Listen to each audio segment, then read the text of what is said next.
and welcome to the 74th edition of Spooky Reviews from Spooky Ventures. This time around, I'm looking at the DVD release of the oddity that goes by the name of Amityville in Space. As you can guess from the title, this film lands in the whole Amityville subgenre of horror films. Now, I have to admit that I was intrigued by this movie when I first heard about it before it was released. I think I even talked about it in one of my Spooky News shows. Then I saw the trailer.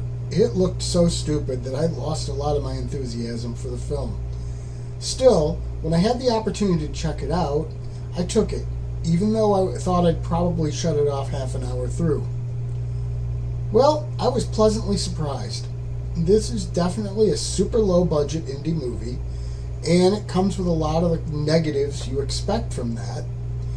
Then again, for horror fans, sometimes those negatives are actually part of the charm of the whole thing. You know, the thing is, the story here is complex and interesting. There is some real horror involved.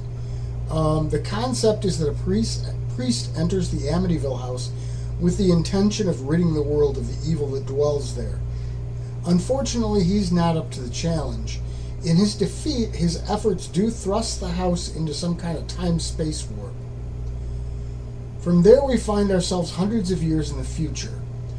That's where the house has come out the other side of the warp, or whatever it's gone into, and it's floating in space near a black hole. There's also a strange, massive pentagram in space near it.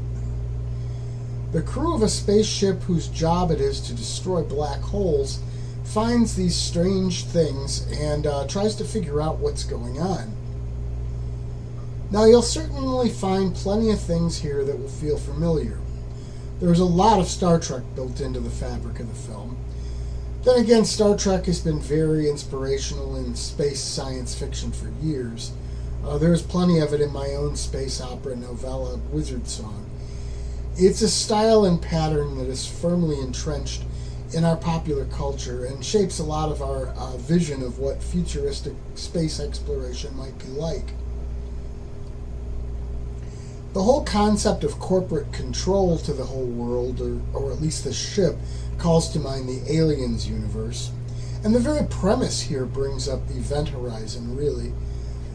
This is an original way to merge elements that are diverse and to create something new.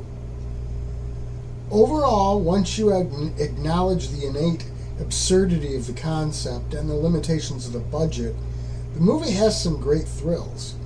I did have some trouble understanding what the demonic being was saying, so that's the one complaint I had. But I didn't really lose much from not getting that monologue, I don't think. But otherwise, this was a surprisingly enjoyable film.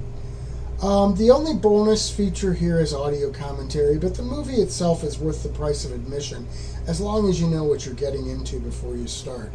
And I also love how it sort of leaves the ending open to sequels. Spooky Ventures is the home for spooky content and spooky merchandise on the web. Check it out today at spookyventures.com. And remember, always keep it spooky.